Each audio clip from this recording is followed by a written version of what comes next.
et c'est parti. Voilà. Alors, je vais reprendre. Ah, alors attendez voir.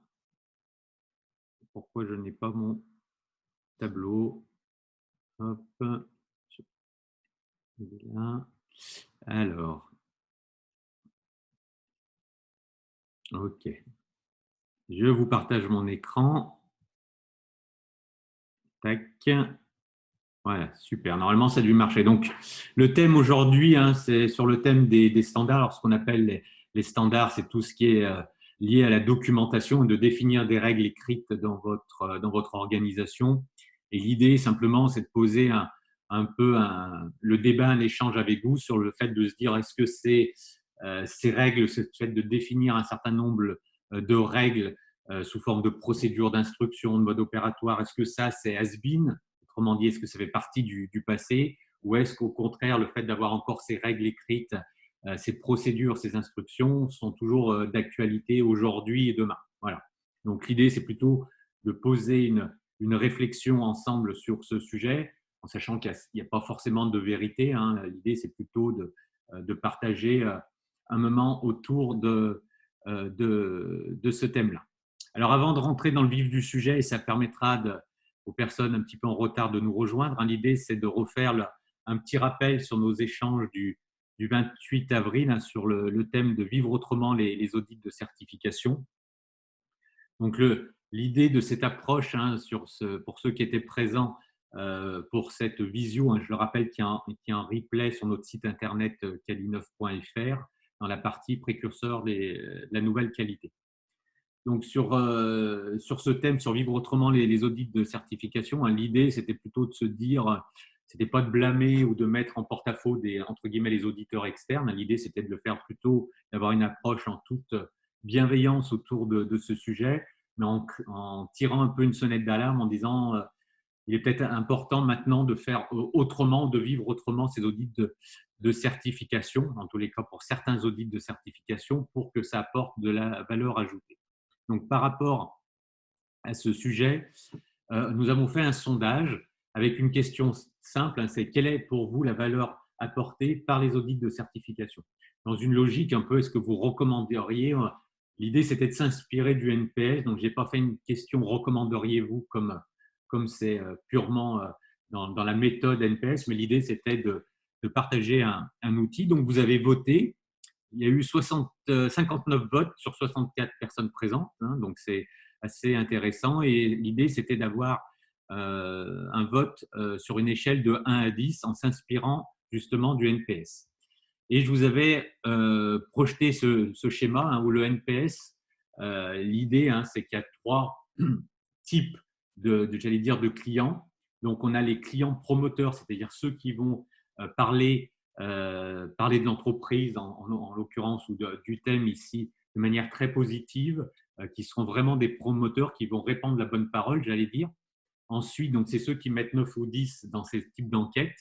Ce qu'on appelle les passifs ou les neutres, hein, on trouve plusieurs terminologies, c'est ceux qui sont, j'allais dire, satisfaits, mais voilà, sans plus, ils sont satisfaits. Voilà.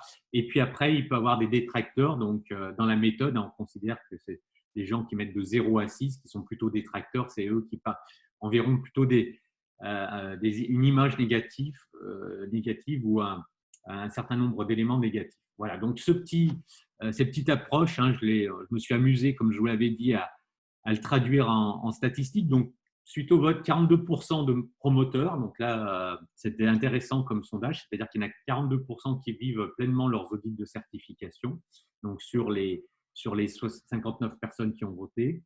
Il y a 41%, c'est neutre, c'est-à-dire que ça n'apporte pas forcément de la valeur ajoutée, mais voilà, c'est neutre.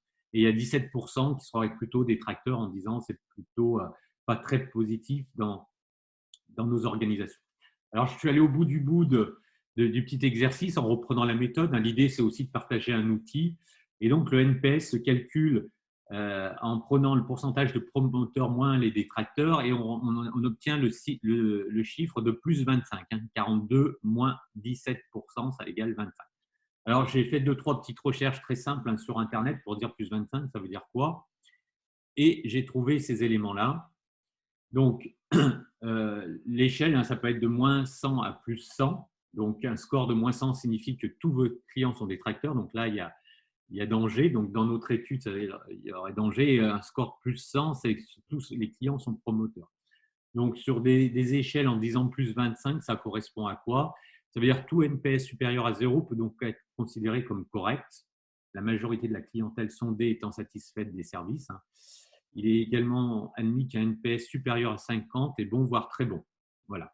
Donc, ça veut dire qu'avec un score de 25 par rapport à les questions qu'il y avait sur la valeur ajoutée des audits de certification, on est plutôt on est autour du bon, entre le zéro et on n'est pas dans le très bon, on est plutôt plutôt autour du bon. Ça veut dire qu'il y a un certain nombre, voilà, c'est pas, il n'y aura pas une super image, hein, donc on ne va pas promouvoir en disant il faut y aller, on ne va pas recommander forcément ces audits de certification, mais c'est plutôt un résultat qui est mitigé, mais qui n'est pas mauvais. Donc ça, c'est déjà une bonne nouvelle, hein, qui n'est pas mauvais sur cette notion de valeur ajoutée, mais qui n'est pas non plus extraordinaire. Voilà. Donc l'idée, hein, de tout ça, c'est que aujourd'hui, ce que recherchent les entreprises, hein, ou ce qu'on recherche, c'est créer un peu toujours cet effet waouh, c'est-à-dire que le satisfait, ouais, c'est bien, aujourd'hui n'est pas forcément la règle, hein. On recherche toujours d'essayer de créer un peu de la surprise, de créer plus de choses, et c'est cette notion un peu de promoteur qui est recherchée. Voilà. Donc ça, cette question était assez intéressante pour se positionner. L'idée, hein, c'est toujours pareil avec mon petit cœur rouge pour ceux qui ont suivi toutes les séances, c'est de dire si vous deviez poser la même question à la direction générale, ça serait intéressant qu'on ait un peu ce score-là. Donc, c'est matériellement, j'allais dire, pas possible d'avoir ces éléments, mais si on devait le faire, ça serait intéressant de se dire est-ce qu'on aurait aussi un plus 25? C'est-à-dire, est-ce que la perception de la direction sur la valeur ajoutée d'un audit de certification est la même que vous?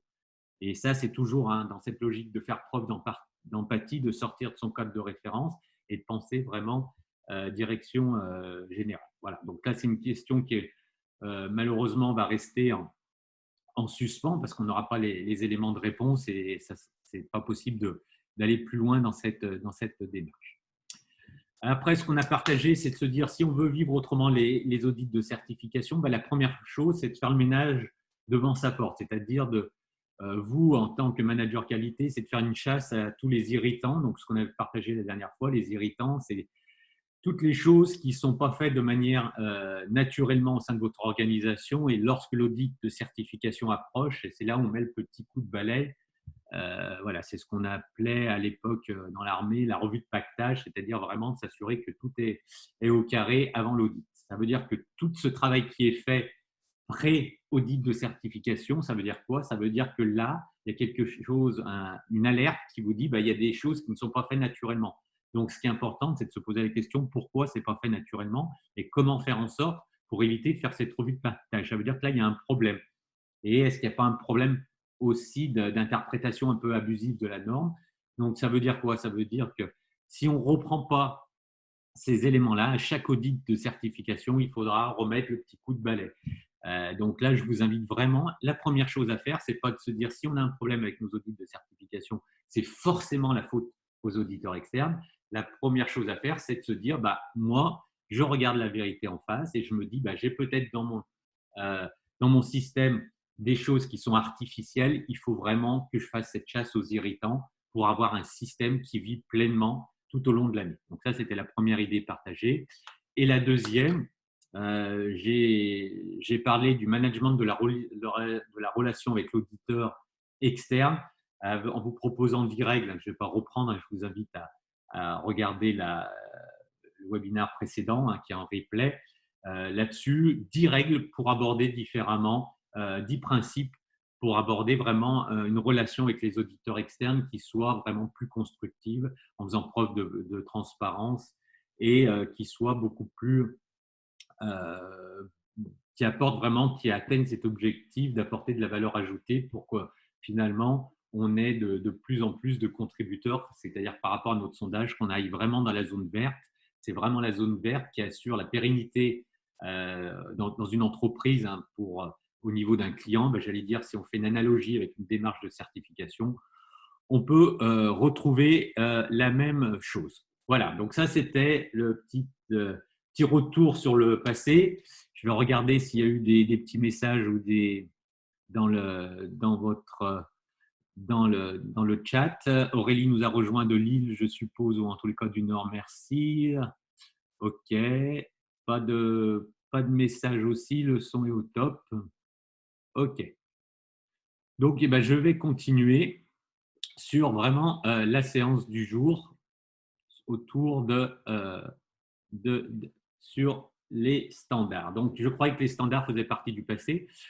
Donc là, vraiment l'idée, ça va être intéressant, c'est de se dire, est-ce que vraiment cette notion d'avoir des procédures, d'avoir des règles écrites, d'avoir un certain nombre d'informations, tout ça, ça fait partie du passé, ou est-ce que ça reste pleinement d'actualité? Il faudra toujours des procédures, il faudra toujours des instructions écrites dans une organisation.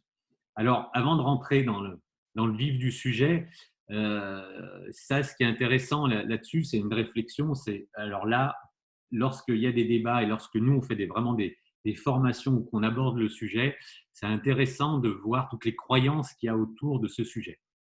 Il y a beaucoup de croyances parce qu'il ne faut pas l'oublier, là, c'est important de partager ce point, c'est de se dire que la qualité, elle a une histoire, elle a un passé, elle a un vécu et que forcément, cette histoire, ce vécu lui colle un peu à la peau.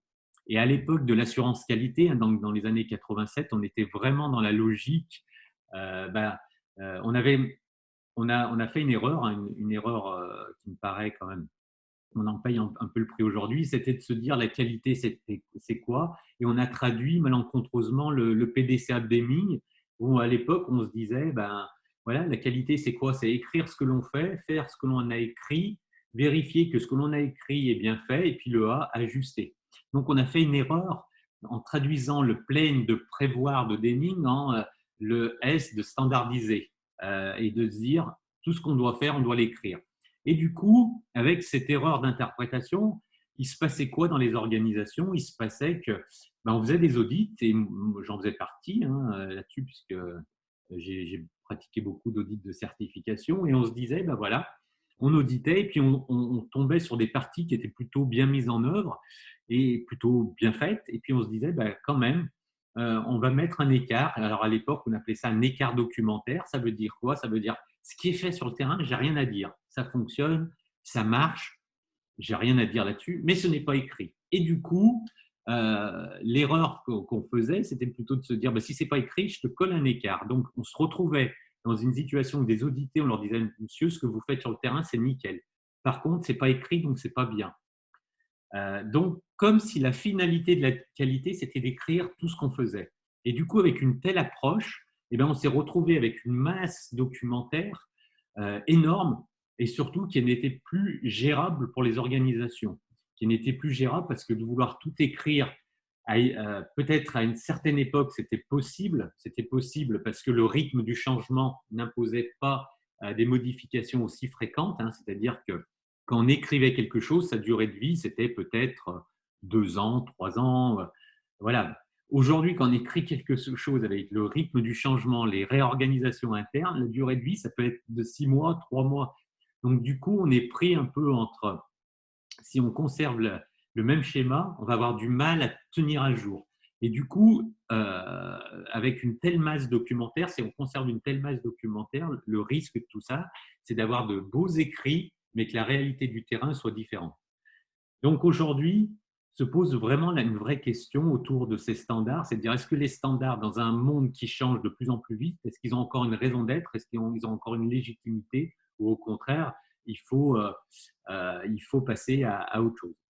Donc, on va le voir, je vais vous donner un certain nombre d'éléments. Moi, ce que je pense, c'est que les standards restent justifiés.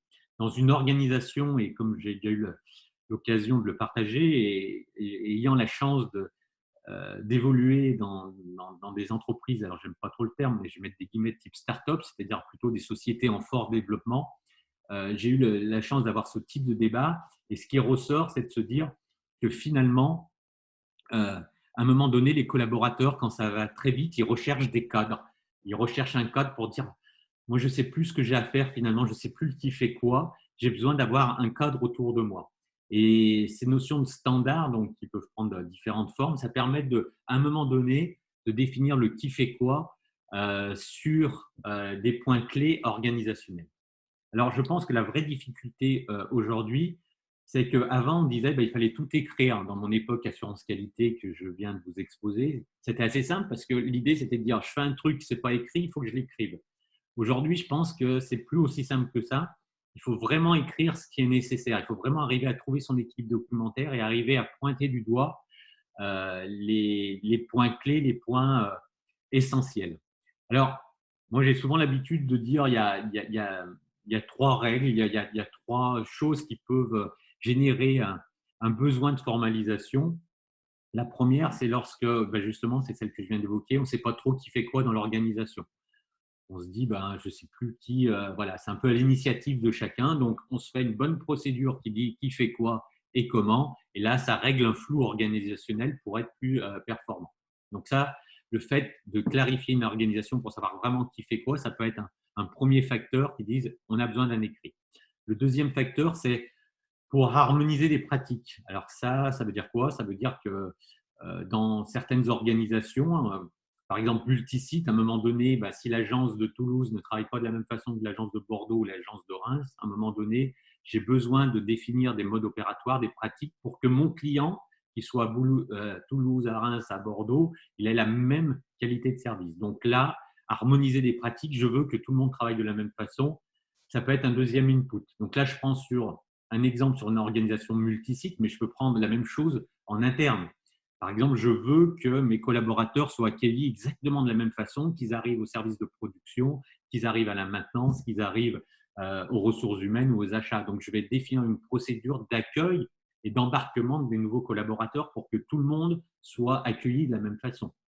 Voilà. Donc ça peut être un deuxième point. Et le troisième point, c'est pour couvrir un risque. C'est-à-dire dans mon organisation, j'ai vraiment un risque important sur mon produit, mon service, sur des risques dans différents domaines. Là, il n'y a pas de… Je me dis, je me fais vraiment une procédure pour définir vraiment concrètement des règles. Et là, euh, ça va me permettre de vraiment couvrir ou de limiter mon risque. Voilà. Donc là, je pense le vrai enjeu, c'est de se dire, ce n'est pas tout écrire, ce n'est pas rien écrire, mais c'est d'arriver à trouver son équilibre documentaire pour écrire ce qui est nécessaire. Et c'est ce qui est nécessaire qui est compliqué à trouver parce qu'il ne répond pas à une approche scientifique, il ne répond pas à une approche vraiment très, très stricte. Il y a des idées majeures, etc. Ce que je pense, quoi qu'il en soit, c'est que la finalité, c'est que vous arriviez à vivre sereinement avec votre masse documentaire. Vivre sereinement, ça veut dire quoi? Ça veut dire qu'elle est à jour, que dès qu'il y a un événement qui se passe et qu'on arrive à tenir à jour ces standards et que ce ne soit pas des audits de certification qui tiennent tout ça, voilà, qui tiennent la mise à jour de ces standards. C'est qu'il y a vraiment un niveau documentaire qui soit vraiment intégré dans chaque organisation. Alors, avant d'aller juste plus loin, toujours dans cette un peu présentation générale, un point qui est important, c'est que mon message, et j'insiste bien, tel que je le définis aujourd'hui, c'est vraiment un message purement ISO 9001. Il est possible que parmi les gens, les personnes qui sont présentes aujourd'hui, il y a des gens qui sont dans des domaines beaucoup plus stricts et beaucoup plus réglementés, ou sur lesquels il y a beaucoup plus d'exigences documentaires. Donc, l'ISO 9001 est très libérale autour de cette approche documentaire, c'est-à-dire qu'elle dit, je schématise un petit peu, mais c'est à vous de choisir les éléments sur lesquels vous souhaitez insister au niveau de la documentation. Il y a d'autres référentiels, d'autres normes qui sont beaucoup plus strictes et là qui sont beaucoup moins libérales et qui imposent une documentation importante. Pour terminer, je préciserai que vraiment, ce qui me paraît pour moi important, c'est de se dire que la finalité de toutes les finalités, c'est de se dire finalement à quoi ça sert un écrit. Pourquoi on va formaliser des règles. Et l'idée vraiment, c'est de se dire, tout ça, la finalité, c'est de maîtriser une activité. C'est vraiment de se dire, j'ai une application systématique. Je sais vraiment, je maîtrise une activité, une partie de mon process. Et la finalité d'une règle écrite, c'est ça. Et souvent, dans la qualité, la finalité, ce n'est pas d'écrire. L'écriture, c'est qu'un moyen pour maîtriser. Et du coup, il ne faut vraiment pas se tromper de combat, hein. Le standard, c'est un moyen qui permet de maîtriser. Mais aujourd'hui, il y en a plein d'autres. Vous avez des systèmes d'information qui permettent de maîtriser une activité. La procédure n'apportera pas de valeur ajoutée. On va travailler sur des compétences des collaborateurs. Ça peut aussi permettre de maîtriser. Voilà. Donc, petite information générale. Ce que je vous propose maintenant, c'est qu'on va passer à un petit sondage du jour. Voilà, là, j'instaure un petit rituel. Et là, je vais essayer de vous poser 3 questions. Donc, normalement, ça devrait marcher. Je vais vous poser une première question sur quels sont les… donc, je vais partager après le sondage, hein. Quels outils vous utilisez pour la création de vos standards? Alors, bien entendu, je vais vous faire des propositions d'outils. Je ne parle pas des outils de type bureautique, hein, ce qu'on appelle Word, Excel, PowerPoint, mais est-ce que vous, pour créer une procédure, un mode opératoire, vous utilisez d'autres outils que ceux qui sont connus, classiques, à savoir Word, Excel et PowerPoint? Donc ça sera la première question. Donc, je vais vous proposer des outils et si jamais y a pas, les outils que vous utilisez n'existent pas, j'ai prévu une zone autre et on pourra en parler, échanger dans le chat. Deuxième question, c'est quels outils utilisez-vous pour gérer la publication de vos standards? Donc là aussi, je vais vous faire un choix multiple avec différentes propositions. Est-ce que vous utilisez des outils type intranet, ou alors c'est simplement un simple répertoire informatique? Donc là, pareil, je vais vous faire des propositions. Et si jamais l'outil que vous utilisez n'est pas dans la liste, je vous demanderai de le mettre dans le chat. Et troisième question, avez-vous conservé votre manuel qualité ou QSE pour ceux qui sont multiréférentiels dans votre organisation? Voilà. Donc, je trouve ça intéressant d'avoir ces petits sondages parce que ça nous donne de la matière et ça nous donne des éléments un peu statistiques et ça vous permet aussi pour vous, individuellement, de vous situer dans un collectif. Voilà, par exemple, le sondage qu'on a fait la semaine dernière, il y a eu des rapports d'étonnement en disant moi, j'ai une vision très positive ou très négative des audits de certification et dans un collectif, ça me permet de me situer. Donc, c'est pour ça que je trouve que ces notions de mesure, hein, qu'on demande aux autres et le fait de pouvoir mesurer dans la qualité, je trouve que c'est intéressant aussi de se l'appliquer à nous-mêmes. Donc, je vais arrêter le partage. Je vais regarder s'il y a des commentaires. Hop.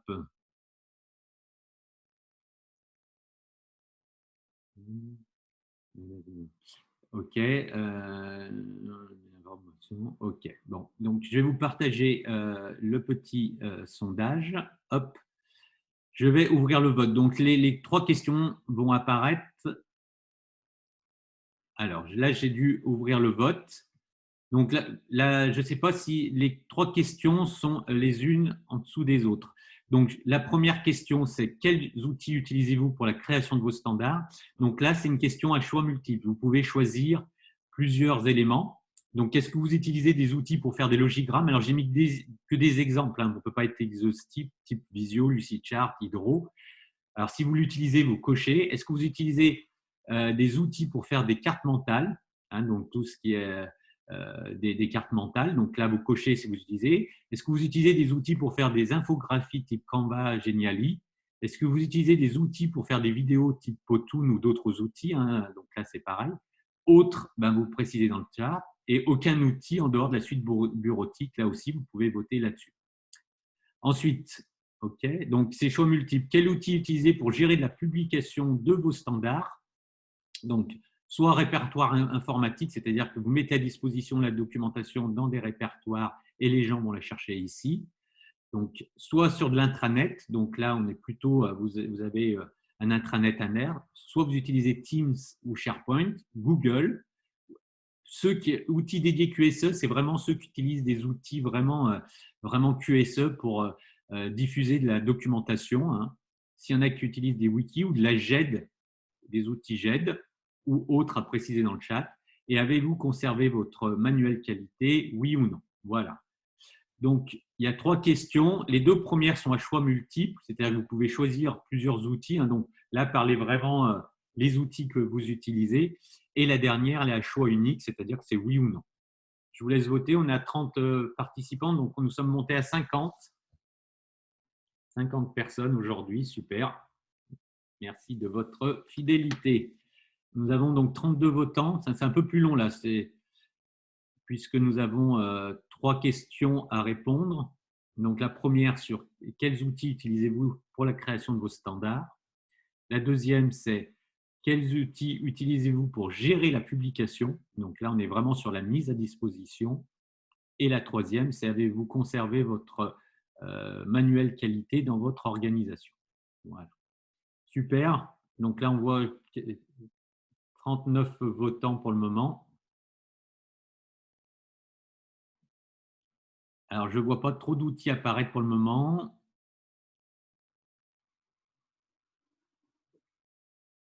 OK, il y a Christelle qui nous dit que le manuel a été conservé pour sa valeur pédagogique à l'accueil. Et Doc Chapeau du système, super. 43 votants sur 49, donc là, on est pas mal. Alors, je vais laisser un petit peu, encore 2-3 minutes. Alors là, pour le moment, sur la première question, je m'aperçois qu'il y a pas mal d'entreprises, 19 personnes sur 43, 44% qui utilisent des outils pour faire des logigrammes, super. Peu sur les cartes mentales, OK. Peu sur des infographies, donc 2 personnes sur les infographies, 3 pour les vidéos, pour le moment, 6 personnes commencent à faire des vidéos, et dans une personne, un autre outil, peut-être qui va apparaître dans le chat. Sur quel outil utilisez-vous pour gérer la publication? Donc, beaucoup de répertoires de type informatique, 18 personnes, l'intranet interne, OK. Et on voit que Team SharePoint ou SharePoint commence à faire son apparition, OK. Et de la GED également. Donc, peu d'outils QSL sur des outils dédiés, OK. Et je vois que beaucoup de personnes ont conservé leur manuel qualité. Alors, je vais faire, parce que là, l'autre fois, je me suis fait piéger, je fais une petite copie d'écran de ce vote-là. Je vais faire une petite copie d'écran de ce résultat-là. Voilà. Et je vais faire une petite copie d'écran de ce résultat et je reviens vers vous. OK. Tac. Donc là, je me remets là. Donc, je vais mettre fin au vote. On a eu 43 sur 49. Je mets fin au vote. Voilà. Je partage les résultats. Alors, sont maintenant consultés. Voilà, vous pouvez consulter les résultats en même temps que moi, normalement. Donc, je vais reprendre une photo pour être sûr de bien les avoir. Voilà. Alors, sur les outils utilisés pour la création des standards, donc il y a beaucoup de personnes qui utilisent donc des logigrammes. Alors, voilà, je vais faire quelques petits commentaires. Donc, le logigramme, c'est un super outil. Donc là, j'en parle notamment dans le bouquin. Je dis juste attention, parce que souvent, on part toujours des bons outils. Ça renvoie sur une conférence, sur un webinaire qu'on a partagé ensemble sur la simplification. Attention avec les logigrammes, de ne pas créer une usine à gaz. Okay. Moi, ce que je vous invite, c'est vraiment un logigramme, c'est une page A4. Si ça commence à faire 2 pages, qu'il faut prendre le truc et ça devient très compliqué. Attention aux logigrammes qui partent dans tous les sens et des flèches qui se croisent, etc. Ça peut devenir très compliqué. Donc, moi, aujourd'hui, j'utilise des logigrammes et j'ai fait quelque chose d'assez simple, c'est que j'évite de mettre, dans la mesure du possible, j'allais dire toutes les conditions. D'accord? C'est-à-dire que je pars du principe que le flux continue et j'évite de mettre trop de losanges parce que c'est ces losanges-là qui rendent compliqué la lecture. Donc, n'oubliez jamais que de vouloir tout mettre, on en perd les lecteurs. Et que quand on écrit quelque chose, vous avez des clients qui sont les lecteurs du logigramme. Donc, faites attention dans les logigrammes de rester simple. Ça, c'est vraiment un conseil parce que c'est un super outil. Ça permet de très bien structurer les choses. Mais attention de ne pas le rendre complexe en termes de lecture, en vouloir tout aborder. Donc, ça, c'est juste un point de vigilance. OK. Sur les cartes mentales, donc effectivement, les cartes mentales, ça c'est des outils plus personnels, le mind mapping, donc d'utiliser ce type d'outils. Donc il y a plein de logiciels qui existent sur le marché avec des des versions gratuites qui sont intéressantes. Donc ça. Sur les infographies, donc là aussi, en termes de communication, hein, c'est important. Hein, l'idée de tout ça, sur la création de vos standards, ce qui est important, c'est que quand vous créez un standard, il ne faut pas penser à vous, il faut penser à celui qui le lit. C'est-à-dire penser client. Quand vous produisez, si c'est vous qui êtes aux manettes, hein, vous produisez un livrable qui n'est pas destiné pour vous, parce que ce que vous êtes en train d'écrire, vous le savez, hein, mais pensez toujours que ce livrable est destiné à des clients. Donc, n'ayez pas peur de faire les choses les plus visuelles possibles, les plus sympathiques, les plus marketing. On a déjà employé ce terme. Hein. Pour faire quelque chose de simple, condensé, qui donne une bonne information, comme en marketing, eh ben, il faut vraiment penser au client, il va falloir penser à celui qui le lit. Donc, ça ne sert à rien de lui faire un dossier de 50 pages si ça peut tenir sur 5 ou 6 pages avec l'information essentielle. Donc, mettez un peu de rêve, mais soyez un peu sexy dans la production des standards. C'est important aussi pour avoir un accès rapide et agréable à l'information. Il faut éviter les choses austères, il faut faire des choses qui soient bien présentées, qui soient faciles de lecture. Donc là, c'est vraiment un côté important de valoriser cette information. Et les infographies, j'insiste là-dessus, ça peut vous permettre de mettre en relief un certain nombre d'informations. Donc, vous avez des outils qui existent avec des maquettes préformatées. Ça évite de partir d'une feuille blanche et ça peut vous permettre de définir un certain nombre de règles, avec des présentations un petit peu plus modernes. La vidéo, c'est le média qui fera sans aucun doute son apparition et sera en fort développement dans les prochaines années. Alors attention aussi, pas pour tout. C'est-à-dire que si vous mettez des vidéos pour tout, attention, ça, je dis attention, ce n'est pas un outil qui est valable pour tout, c'est un outil qui est valable pour un certain nombre de messages à faire passer ou pour une certaine utilisation. Si vous faites des procédures sous forme de vidéo, que votre vidéo dure 20 minutes et pour comprendre la procédure, je sais pas, d'accueil, il faut prendre une vidéo de 20 minutes, ce n'est pas possible, ça ne va pas marcher. Derrière, il faut vraiment que ça soit sur un usage particulier. Il faut que les vidéos soient de courte durée. Parce que si vous faites des vidéos longues, ça ne sert à rien. Donc aujourd'hui, on voit beaucoup de vidéos, notamment dans le domaine de la sécurité.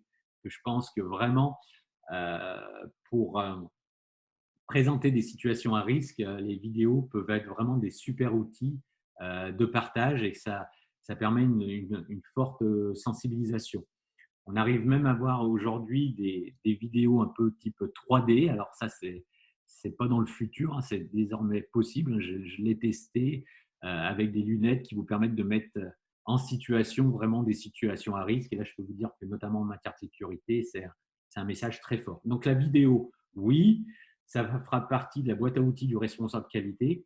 Pourquoi je dis que ça fera la boîte à outils du responsable qualité? Parce que si je vais chercher une inspiration, pour moi, mon inspiration, c'est la société civile. Et la société civile, comme j'ai déjà eu l'occasion de le dire, est en avance sur la société professionnelle en matière d'outils, de méthodes, notamment dans le domaine informatique. Et aujourd'hui, le média qui marche le mieux sur la société civile, c'est la notion de vidéo. Donc, c'est vraiment l'outil qui est le mieux adapté aujourd'hui sur la société civile. Et comme la société professionnelle s'inspire de la société civile, forcément, les vidéos vont arriver dans l'entreprise. Sauf qu'il faudra bien faire un usage modéré, un usage bien ciblé des vidéos, sinon ce n'est pas un gadget, hein, c'est vraiment un outil qui va permettre de définir des standards, donc on pourra le faire sous forme de vidéo, mais avec des règles précises en termes de durée, d'animation et de facilité d'accès à l'information. Voilà. Alors, est-ce qu'il y a des commentaires qui arrivent? Pour le moment, hop, Jed. OK. Donc, sur la création, hein, je rappelle, valoriser vraiment le contenu et il faudra sortir vraiment des outils purement standards. L'objectif, ce n'est pas simplement mettre un message, c'est de le valoriser et de donner envie à ce que ce message soit attractif. Inspirez-vous de ce qui se fait au niveau marketing. Allez vous inspirer là-dessus. Pour qu'un client achète une prestation, il y a un marketing qui a été pensé pour passer à l'acte d'achat. Mais faites exactement la même chose pour qu'un collaborateur achète un standard. Il faut que ce standard il donne envie d'y aller, que ce soit bien conçu, bien facile, que ce soit une véritable aide. Si c'est un véritable calvaire, et ben, il n'ira pas. Et si vous faites preuve d'empathie, à la place de cette personne, vous n'irez pas. Si demain vous achetez un, un appareil électroménager et que dedans il y a une notice qui est imbuvable, vous n'irez pas parce qu'en tant qu'utilisateur, celui qui a pondu la notice, il n'a pas pensé à vous, il a pensé à lui, il a pensé à un truc technique. Non, en tant qu'utilisateur, il faut que vous conceviez des éléments qui soient le plus agréables possible. Donc ça, c'est sur la conception. Deuxième élément, autour de la publication. Alors là, on voit que c'est vraiment le répertoire de type informatique et qui recueille le plus grand suffrage, à savoir 18 réponses sur 43, soit 42%. Donc là aussi, ça c'est un élément important. C'est qu'une fois qu'on a conçu une information, il faut vraiment la mettre à disposition. Et cette mise à disposition, dans un monde moderne, le répertoire informatique sera quand même, voilà, c'est un moyen à court terme, mais c'est quand même pas le moyen le plus agréable. Moi, je pense qu'il va falloir aller sur des systèmes qui soient le plus modernes et notamment qui soient le plus intuitifs avec des moteurs de recherche qui soient le plus simples possible. Si je m'inspire de ma société civile, hein, quand on recherche une information aujourd'hui, plus souvent, on fait quoi? On va dans une barre de recherche, on tape des mots-clés, on recherche cette information grâce à ça. On n'est pas dans une logique de structure d'arborescence parce que les répertoires de type informatique, ça existe, hein, tout le monde en a et ça existera toujours. L'idée, c'est de se dire quand même, c'est quand même pas très convivial. Et puis souvent, le répertoire informatique, il y en a un qui le comprend, en tous les cas pour vos domaines, c'est celui qui l'a construit. Celui qui n'a pas participé à toute cette conception, il peut être vite perdu dans ce truc-là. Et un deuxième point qui est clé, il faut vraiment arriver à ce que ce soit l'information qui arrive au collaborateur. Ça aussi, c'est une notion de notification et pas l'inverse, d'aller chercher toujours cette information. Donc ça, il faudra aller sur des systèmes de plus en plus modernes, intuitifs, pour vraiment que c'est une fois qu'on a une belle information, on a publié, on a créé un beau standard, il faut que ce beau standard soit vraiment mis à disposition de manière très partagée sur des plateformes ou sur des outils. Voilà.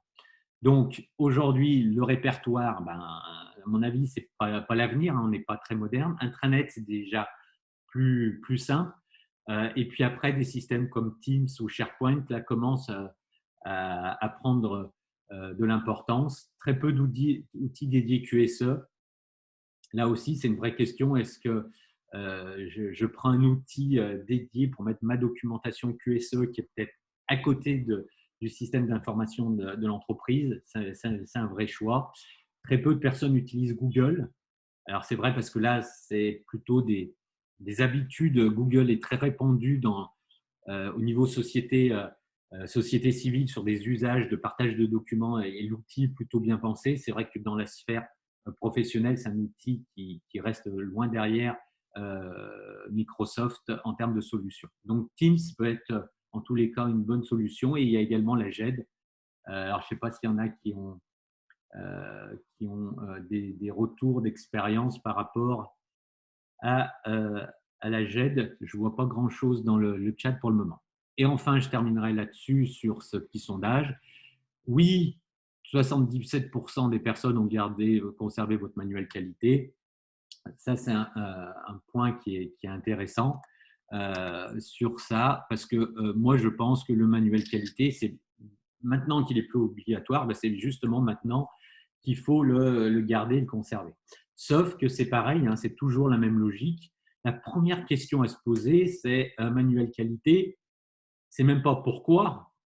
Moi, je dirais, parce que c'est pas pourquoi, c'est surtout pour qui. C'est-à-dire que si vous gardez un manuel qualité, la vraie question, c'est de se dire pour qui j'écris ce truc-là? Quel est mon client?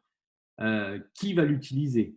Est-ce que c'est un client? Est-ce que je fais un manuel qualité pour mes clients externes, qui peut être une approche, parce que voilà, les clients externes le demandent. Est-ce que je fais un manuel qualité pour des clients internes, ça peut être des nouveaux collaborateurs ou pour des gens en interne, ou est-ce que je fais un manuel qualité pour mon auditeur externe?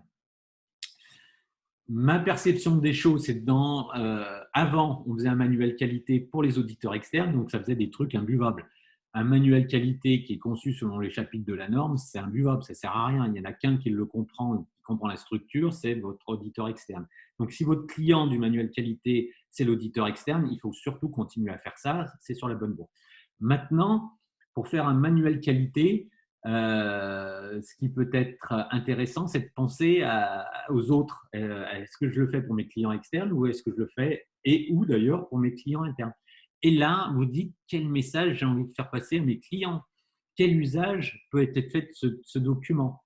Et là, vous pouvez faire des choses très simples. Et moi, je pense que l'exercice, c'est d'arriver à faire dans le manuel qualité ou changer la terminologie pour que ça soit plus aussi sexy, c'est d'arriver à faire un document qui permette de présenter de manière générale le système qualité. C'est-à-dire quelqu'un qui ne connaît rien à la qualité, vous lui donnez ça, il a les grandes tendances, il a la structure générale et il faut vraiment faire un outil attractif, sympathique et qui soit vraiment moderne et qu'on a envie de lire. Si vous arrivez à ça, eh ben, je pense que le manuel qualité il a toute son importance. Il n'y a plus de contraintes normatives, il n'y a plus de contraintes, parce que je parle au niveau de l'ISO 9001, il n'y a plus de contraintes parce que de nous imposer. Donc, faites un manuel qualité attractif qui a une cible clientèle. La première question, c'est de se dire pour qui. La deuxième question, c'est pour quel usage. Et une fois que vous avez répondu à ça, faites-vous plaisir, faites un document de synthèse qui soit visuel, faites un document qui soit moderne, attractif, etc. Moi, j'ai même vu des manuels qualité qui étaient interactifs, qui ont été faits sur des bases intranet. J'ai même vu un petit manuel qualité sous forme de vidéo. Donc, il n'y a pas de limite à l'outil, c'est simplement de se dire pour qui, pour quel usage. Alors, j'ai des commentaires, super.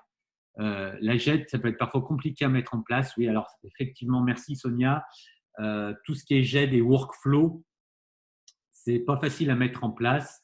Ça peut être intéressant, notamment, ça j'en ai pas parlé, de tout ce qui est vérification, validation, etc. Ça peut simplifier la tâche. Après, ça demande une rigueur pour les gens qui sont dans les workflows pour mettre la place. Il y a Jean-Serge, pardon, alors il y a J-Serge, qui nous parle d'Afresco, effectivement, qui est, je crois, un outil en open source, assez simple et très pratique en ces temps, ouais. Même en dehors de l'Internet de l'entreprise. Effectivement, Alfresco, je crois, pour l'avoir vu sur le terrain, c'est un outil en open space. Non, pardon, excusez-moi, en licence ouverte. Il y a Céline qui nous dit qu'elle a transformé son manuel qualité en note d'organisation. OK. Qui fait quoi dans les rôles et responsabilités. Voilà. Alors, ce témoignage de Céline me fait penser, eh ben, ça serait bien que aussi votre direction générale dise bah, ce truc-là, c'est génial. Vous savez, mon petit cœur rouge là qu'on voit depuis le début, bah, ça peut être pas mal en disant ça peut être une forme d'organisation moderne. Alors oui, s'il y a des exemples à partager, Marie-Laure demande, est-ce qu'il y a des gens qui ont, c'est une très bonne question Marie-Laure, est-ce qu'il y a des gens qui n'utilisent plus le manuel qualité ou le manuel assurance qualité? Alors ça c'est encore plus, est-ce qu'il y a d'autres, un manuel d'organisation, est-ce qu'il y a d'autres témoignages? Donc ça, n'hésitez pas à le mettre dans le chat. Le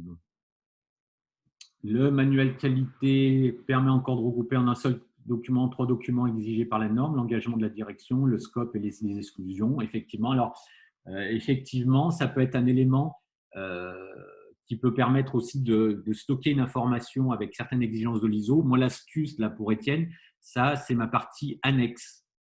Voilà, c'est-à-dire que si j'ai défini clairement ma cible, je ne brouille pas ma cible avec un truc un peu technique, je le mets en annexe. C'est-à-dire, hop, c'est dedans, mais c'est en annexe pour ne pas brouiller ma cible, parce que j'ai un message clair à faire passer à ma cible. OK. La GED permet de recenser les avis de lecture. Oui, ça peut permettre d'avoir une traçabilité là-dessus. OK. Ah oui, aucun outil ne permet, alors ça aussi, Elisabeth, aucun outil ne permet d'être sûr qui ont pris connaissance des procédures, effectivement, il n'y a aucun outil. Mais je dirais même avant, quand il y avait le paraphore, vous savez, le fameux paraphore que moi j'ai connu, que les gens signaient, c'est pareil, il n'y avait aucune. C'est pas parce que je signe que j'en ai vraiment pris connaissance. J'en ai peut-être pris connaissance, mais est-ce que je l'applique ou autre? Je pense que là aussi, il n'y a aucun outil en tous les cas voilà, qui peut permettre prendre connaissance. Ça ne veut pas dire mettre en œuvre aussi. Donc là-dessus, il peut y avoir des gros débats, etc. Est-ce qu'il y a une différence entre un manuel qualité et un plan stratégique d'un organisme? Oui, Jean-Marie, j'en profite pour te dire bonjour en Côte d'Ivoire. Jean-Marie, le plan stratégique, ouais, c'est vraiment des orientations générales et qui peut vraiment avoir un caractère confidentiel. Le manuel qualité, c'est quand même un document beaucoup plus ouvert. D'autres réactions? Oui, effectivement, les audits internes, ça permet de savoir la pertinence de la documentation, effectivement. Alors ça, j'en ai pas parlé aussi, mais j'en parlerai juste un petit peu plus loin si on a un peu le temps. C'est de se dire, vous pouvez entamer aussi un chantier de dégraissage, hein, de dégraissage autour de toilettage, si on veut être un peu plus toilettage de la documentation, mais je vous en parlerai juste après.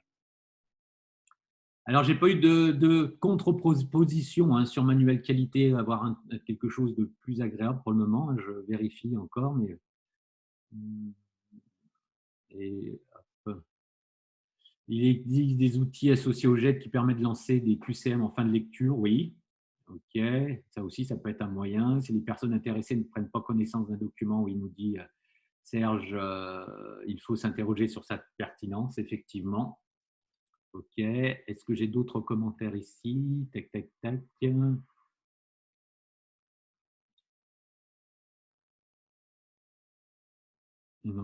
Y a-t-il, Herman me demande un nombre de pages recommandées? Non, il n'y a pas forcément un nombre de pages recommandées, mais au-delà de 20 pages, ça commence déjà à être lourd, hein. L'idée, c'est vraiment euh, vraiment l'idée, c'est d'être synthétique aussi, hein, ça fait partie pour là-dessus. Voilà, 10 pages, nous dit Christine, voilà, ça peut être. L'idée, c'est vraiment de se dire quel est ma cible, quel message, hein. Après, ça dépend de ce qu'on appelle page, hein. Si c'est une page, par exemple, Word avec plein de texte, 10 pages, c'est énorme. Si c'est un PowerPoint synthétique avec plein de copies d'écran, c'est différent. OK. Donc, Marie-Pierre nous dit qu'il n'y a plus de manuel qualité, c'est substitué par la politique qualité, gestion des risques synthétiques. OK. Avec entretien individuel et interactif. OK. Est-ce qu'il y a d'autres commentaires là-dessus? Est-ce que c'est bon? Alors, je vais repartager mon écran. On va être là-dessus. Donc là, je vous referai des petites stats, hein, pour la prochaine séance. Mais c'est intéressant d'avoir ces sondages. Donc ça, c'est ce qu'on vient de faire. Alors, dans l'ouvrage, hein, donc je parlais d'outils de création de contenu. Donc là, j'ai mis des copies d'écran. C'est ce que je vous ai dit verbalement. Donc, il y a plein d'outils pour créer des contenus un peu plus, entre guillemets, modernes, hein, où vraiment, la pensée marketing, c'est ce que je crée, c'est pas que le fond, il y a la forme. Là, il y a les deux approches, fond, forme. Si vous créez un super truc qui a de la forme et il n'y a pas de fond, ça ne vaut rien. Si vous créez un super truc qui a du fond et il n'y a pas de forme, ça ne vaut pas grand-chose non plus. Donc, mixez bien les deux. Quand on est qualité, on est très technique, on pense beaucoup au fond, et ça, je vous dis, c'est bravo, mais pensez aussi à la forme, d'accord? Ne soyez pas là-dessus. Après, sur la publication des contenus, on en a parlé. Donc, des exemples d'outils SharePoint, etc. Donc là, on en a parlé. Après, l'idée, il y a plein d'outils vraiment dédiés QSE.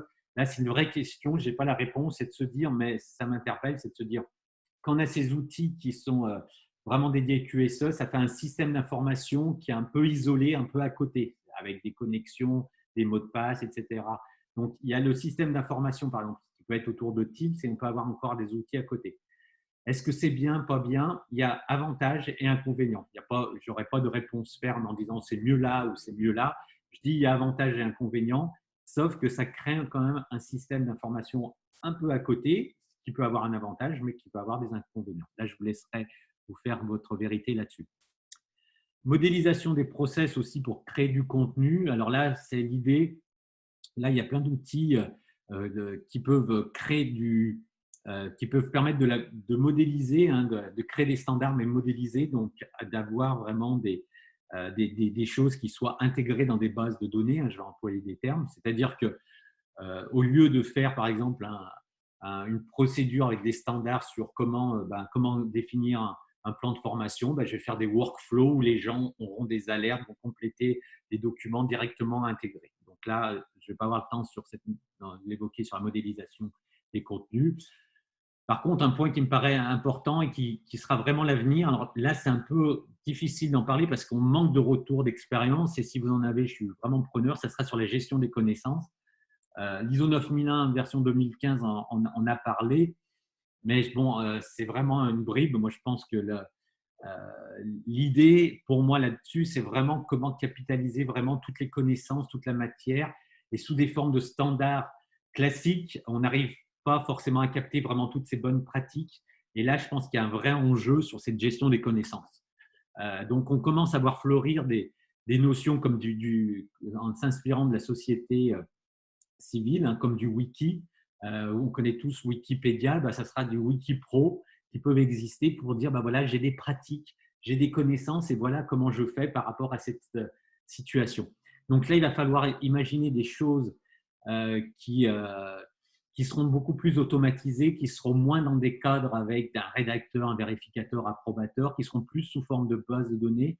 Moi, je pense, alors j'ai plutôt des inspirations là-dessus, hein, sous forme de chatbot. Je pense que là-dessus, on va mettre des mots-clés, on aura toutes ces pratiques qui seront partagées pour dire, ben voilà, je partage un peu des contenus et la matière, elle va arriver plus facilement. J'étais encore hier là, sur l'apprentissage d'un outil et je me dis, ben voilà, comment faire pour trouver une solution et cet éditeur informatique me met à disposition un système un peu comme de chatbot, donc je tape mes mots-clés et là, je commence à voir apparaître des règles qui ont été, qui sont en lien avec ma demande. Ben demain, sur cette gestion des connaissances, je ne sais pas encore comment, mais demain, l'avenir, ça sera d'arriver à capitaliser ces connaissances qui sont un peu quotidiennes. Regardez à titre personnel, moi, tous les jours, j'essaye de capitaliser un peu ces connaissances à titre personnel en disant, bah, tiens, j'ai été confronté à ça, bah, voilà un peu ma règle, comment je fais. Donc aujourd'hui, moi, je me mets des notes autour de ça, mais je n'ai pas encore de conviction. Je sais que ça va être une voie sur comment arriver vraiment à capitaliser ces connaissances, alors qui va plus loin que l'ISO 9001, qui a lancé un peu le truc là-dessus, mais c'est vraiment cette capitalisation sous forme de wiki. Si vous regardez bien dans Teams, vous pouvez créer déjà des onglets qui sont assez simples à mettre en œuvre. Alors, c'est encore un peu simple sur du wiki.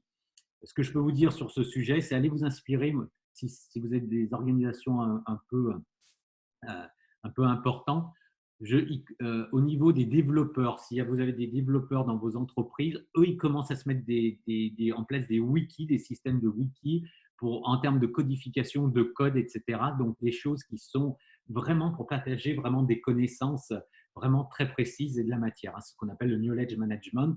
Ça, pour moi, c'est un vrai enjeu. C'est un vrai enjeu parce qu'il y aura de plus en plus, du fait aussi de toute cette perte un peu de matière qui peut être liée à un départ d'un collaborateur qui part avec beaucoup de savoir-faire. Donc là, je pense que là-dessus, il y a une vraie réflexion à avoir. Et avant de refaire, donc là, je serais curieux pour les 2 dernières minutes de voir si vous avez des retours dans le chat. Et je voulais juste aussi partager ça, c'est-à-dire que pour ceux qui vivent encore de l'héritage assurance qualité, il y en a encore quelques-uns, hein. Il va falloir peut-être un jour se mettre sur le chantier, de se dire allez, je me retrousse les manches pour dire il faut que je trouve mon équilibre documentaire et que je me donne de vrais enjeux. Alors là, moins 30%, mais ça peut même être à moins 50% en disant voilà, et ce que je veux, c'est de réduire de 50% mon volume documentaire. Alors pourquoi se fixer un objectif? Ça montre un peu l'ambition qui est donnée. Si vous avez 500 documents, c'est de se dire, allez, de 500, je passe à 250. C'est vraiment mon objectif. Parce que si on n'a pas ça, on fait toujours des trucs un peu timorés, vous voyez. Donc, on est toujours un peu… Et du coup, si on n'a pas un vrai schéma, une vraie contrainte qui guide, bah, de 500, vous allez peut-être passer à 420. Voilà. Alors, essayez de vous donner des objectifs ambitieux. Le moins 30, c'est le minimum, en se disant, bah, si vous avez vraiment des documents, on se donne une ligne directrice en disant, bah voilà, on va retenir que l'essentiel. Et pour arriver à ça, l'idée, c'est vraiment la finalité, c'est vraiment d'avoir un système documentaire qui soit équilibré, avec lequel vous prenez, il est mis à jour en permanence et qu'il n'est pas mis à jour en fonction des audits de certification, avec lequel vous vivez bien, que les règles sont traitement définies et surtout, alors ça sera aussi une autre visio à faire, mais qui soit décentralisé, hein, c'est-à-dire vraiment que ce soit les gens, que ce soit les pilotes au niveau des processus qui s'accaparent la responsabilité de tenir un jour les documents et que ça soit vraiment un point à mettre à l'ordre du jour de chaque revue de processus, de s'assurer que le système documentaire est bien équilibré. Voilà, je fais juste un petit tour dans le chat parce que j'étais bavard ce matin. Est-ce qu'il y a eu, voilà, super, il y a quelques… J'utilise Evalbox pour l'évaluation de mes auditeurs. C'est quoi une carte mentale? Les cartes mentales, c'est le mind mapping, c'est une reproduction sous forme d'arborescence, hein, de structuration des idées, qui est basée sur une approche du fonctionnement du cerveau. Et c'est pour vraiment structurer ces idées, hein. Vous mettez carte mentale sur Internet et vous allez chercher dans les images et vous allez tout de suite retrouver plein d'informations. Vacataire pour gérer un réseau étendu. Evalbox, je ne connais pas. OK, intéressant. J'ai essayé de mettre en masse quand même, mais c'est difficile, ouais, de trouver un outil quand il n'y a pas de budget. OK. Je pense que vraiment, alors, il y a la notion d'outillage et puis il y a la notion de réflexe. Là, sincèrement, il y a un vrai enjeu. Pour moi, là, il y a un super enjeu. Si vous arrivez à trouver un truc là-dessus, c'est comment moi, comment arriver à mettre en place du knowledge management et comment vraiment inciter les gens à être dans cette logique-là. Là, il y a vraiment un enjeu. Ouais, le fameux Excel, ça, sincèrement, bon, ça peut être un bon début, mais là, franchement, je suis super sceptique. Essayez de trouver d'autres outils, essayez, mais là, l'Excel, ça va être compliqué. Voilà, objectif de réduction très mais aussi réelle réflexion sur le besoin avant rédaction, bien entendu, hein, c'est de se poser la question avant la rédaction. OK. Alors, on va arriver au terme. Je vois que c'est 10h31. Je regarde s'il n'y a pas d'autres questions là-dessus. Non, là, c'est tout bon. OK. Merci, Christophe. Bon, voilà, j'espère que… Alors, cette séance, donc, avant de terminer, je vous partage toujours. Donc, nous sommes montés à 50 participants. Si tout ce que je vous dis là, c'est toujours, hein, je continue à faire bien entendu la promotion de mon ouvrage, Moi Manager, qualité acteur du changement. Donc, je vous adresse, donc il invente, hein, sur Calinov, donc on a sur les expéditions, on m'a posé plusieurs fois la question, donc super, Elisabeth, il est arrivé, donc ça marche. Il est sur Amazon, il est toujours en attente, hein, pour le moment, ça ne vient pas de notre part, c'est de leur fait. OK, un bon complément, Karine, sur le dernier livre, super, merci. Donc, la prochaine séance, donc j'ai décidé de continuer, même que ce soit bien la fin du confinement. Je pense qu'on fera encore une autre séance en fonction de la participation le 12 mai. On verra si je continue ou pas. Si les effectifs se réduisent à cause de la fin du confinement, ben, j'arrêterai. Sinon, je pense que je ferai encore la prochaine séance, hein, donc sur le thème de la résolution de problèmes, hein, de s'inspirer des techniques du Lean. Et puis, après, on verra, on fera je ne sais pas trop après, c'est comme dans la période actuelle, on ne sait pas trop, donc il faut accepter de se dire je ne sais pas trop, donc je vous dis je ne sais pas trop, mais ce n'est pas grave, on va trouver une solution, on va avancer pas à pas, ça fait partie des valeurs qu'on essaye, quoi, des nouveaux modes de fonctionnement qu'on essaye d'avoir, on ne sait pas tout, ben, ce n'est pas dramatique, on vit après. Bon, merci pour vos réactions que je vois arriver parce que le sujet n'était pas forcément simple. Donc, le thème, la prochaine séance, le 12 mai, je vous mets l'adresse si vous souhaitez vous inscrire, hop, tout de suite pour ne pas oublier, je vous mets l'adresse dans le chat. Ça se passe ici. Donc, sur le thème, hop, je vais vous dire exactement le thème. Voilà. Je viens de comprendre les bienfaits de la résolution de problèmes. Voilà, donc là, ça sera le 12 mai, même horaire. Et puis pour terminer, si vous avez un petit partage, c'est super sympa. On met tout ça sur notre blog. Donc c'est bien d'avoir j'ai eu des commentaires. Donc je vous le diffuse là. Si vous avez un petit commentaire, c'est super sympa de contribuer à ça, hein, sur cette communauté qu'on est en train de créer, les précurseurs de la nouvelle qualité, hein. L'idée, c'est de penser autrement la qualité. Super, Nathalie, content quel thème, super, je suis vraiment content, Elisabeth, que apporter des éléments. Envoyer à tous, OK. Ah oui, merci, je refais l'erreur. Envoyer à tous, excusez-moi, donc je refais, excusez-moi. Ça, c'est pas pratique sur Zoom et je me fais piéger à chaque fois. Donc, je vous remets. Merci de cette alerte sur l'ouvrage qui est sur le site Calinov. Je vous remets pour participer à la prochain webinaire du 12 mai. Excusez-moi, ça se passe ici. Hop, à tous. Par défaut, il met à tous les conférenciers et c'est vraiment pas pratique. Voilà. Pour s'inscrire au webinaire. Et je vous remets, si vous avez un commentaire pour déposer sur le webinaire du jour, je vous le remets là. Hop, tout le monde. Et enfin, je remets le dernier ici pour commander l'ouvrage. S'il y a des personnes, désolé, c'est un peu long. Hop, je le remets là et je fais à tout le monde. Voilà, ça a dû être bon. Super, merci pour vos commentaires, merci de votre… Ok, bah Étienne, merci de dire que c'est un partage d'expérience. Marie-Laure aussi. Ok, pas de souci. Donc, Victoria, normalement, j'ai dû mettre les liens. Ok, bon, bah, je vois que le thème vous a intéressé. Très intéressant. Ok, bah, merci à vous. Merci de votre participation. J'espère que vous retrouvez la semaine prochaine post-confinement. Je vous partagerai les résultats de nos votes, un peu comme ça permet de faire un retour. Et merci de votre fidélité à ce rendez-vous maintenant hebdomadaire, à mardi prochain. Et merci encore. À très bientôt. Au revoir.